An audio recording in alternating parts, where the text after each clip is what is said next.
आम्ही भारताचे लोक भारताचे एक सार्वभौम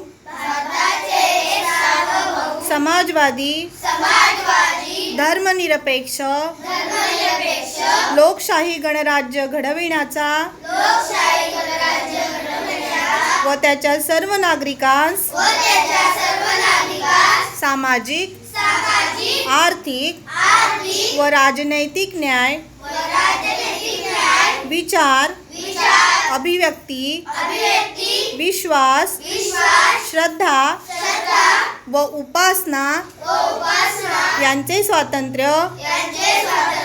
दर्जाची व संधीची समानता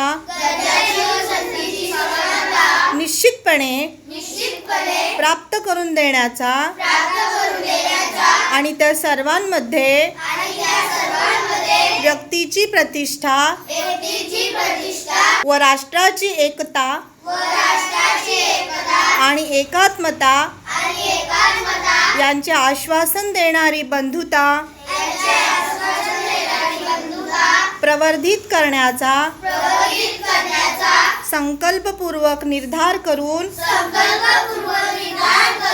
आमच्या संविधान सभेत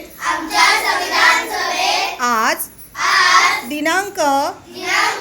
26 नोव्हेंबर 1949 रोजी याद्वारे हे संविधान अंगीकृत आणि अधिनियमित करून स्वतः प्रत अर्पण करीत आहोत. जय हिंद.